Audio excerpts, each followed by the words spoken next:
విజయవాడ జోజీనగర్లో కూల్చివేతలు ఎన్నో కుటుంబాల ఆర్థిక భవిష్యత్తును సైతం శిథిలం చేశాయి. వారి ఆశలు కలలు ఆ శిథిలాల్లోనే సమాధైపోయాయి. ఇప్పుడు వారి గుండెల నిండా దిగులు, దుఃఖం, ఆకలి.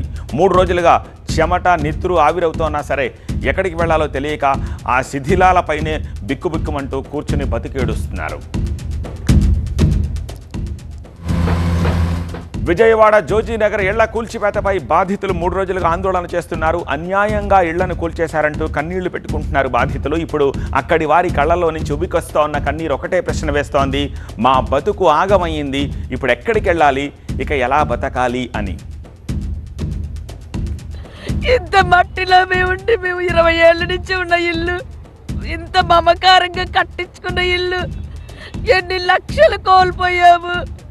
కొనేటప్పుడు 50 లక్షలు పెట్టి కొనుక్కున్నాము, 50 లక్షలు కట్టుబడి ఖర్చు పెట్టాము.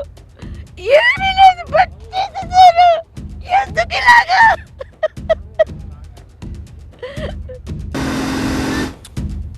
చూసారుగా ఇలా ఒకటేమిటి కదిలిస్తే మొత్తం 42 కుటుంబాల కన్నీటి గాథలున్నాయి. విజయవాడ జోజీనగర్ ఆర్తనాదాలు ఇప్పుడు రాష్ట్రమంతా వినిపిస్తున్నాయి. లక్ష్మీరామ కోఆపరేటివ్ సొసైటీ స్థలానికి సంబంధించి 25 ఏళ్లుగా నడుస్తోన్న భూ వివాదంపై కోర్టు స్టే ఆర్డర్ వచ్చేలోపే ఇళ్లను కూల్చేశారంటూ బాధితులు గుండెలు బాదుకోవడం ప్రతి ఒక్కరి హృదయాన్ని బరువెక్కిస్తోంది. మేము తిన్నామో తినలేదో నీళ్లు పోసుకున్నాం, కారం వేసుకుందాం తాగి పిల్లల్ని వృద్ధిలోకి తెచ్చుకోవాలనుకున్నాం. మా పిల్లలు ఇంకా శాంతం వృద్ధిలోకి కూడా రాలేదు. దాంట్లో కొంతమంది తల్లిదండ్రులు పిల్లలకి కట్నం కింద ఇచ్చారు. ఇవాళ కట్నం కింద ఇచ్చిన అల్లుళ్ళు ఈ కేసు తెలిసాక మాకు వద్దు అని వదిలేసిన వాళ్ళు ఉన్నారు.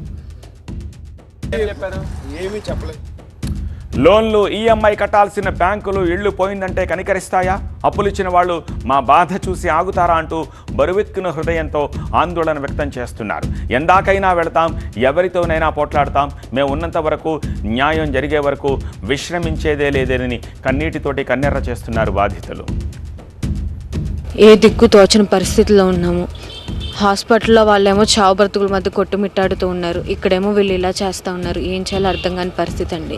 రూపాయి కూడగొట్టుకుని కట్టుకున్నాము. ఇప్పుడేమో వాళ్ళు వచ్చి నాది అని చెప్పి పడగొట్టేశారు.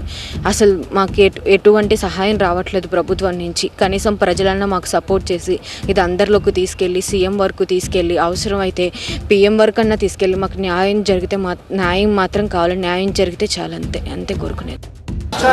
తమ బతుకులను రోడ్డు పాలు చేసిన లక్ష్మీరామ కోఆపరేటివ్ సొసైటీపై విచారణ చేయాలని డిమాండ్ చేస్తున్నారు. అదొక ఫేక్ సొసైటీ అని ఆరోపిస్తున్నారు.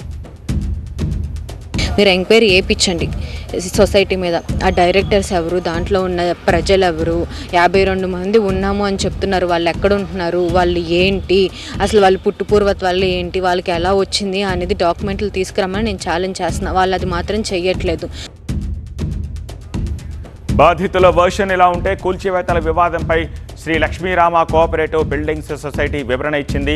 బాధితులనే చెప్పుకుంటున్న వాళ్ళు మోసపోయారని అంటున్నారు సొసైటీ సభ్యులు. 2001లో తప్పుడు రిజిస్ట్రేషన్ జరిగిందని అంటున్నారు. దాని మీద పూర్తి హక్కండి. మేము 1981లో మేము కొన్నామండి. వాళ్ళు 2001లో కొన్నారండి. 1981లో మేము దాన్ని కొనుగోలు చేసాం ఆస్తిని.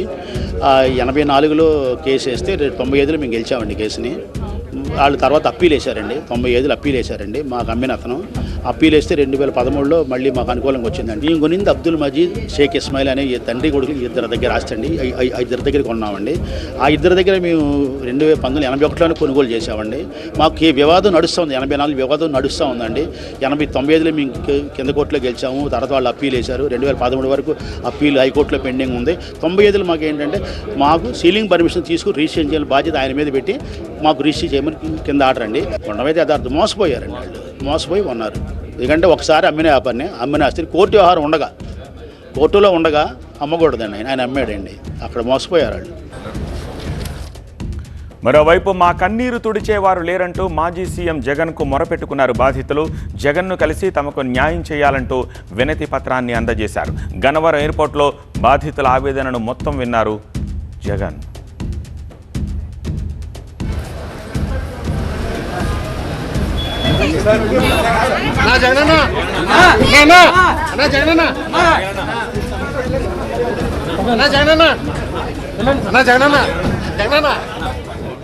మరోవైపు జోజీనగర్ బాధితులను విజయవాడ వైసీపీ నేతలు పరామర్శించారు.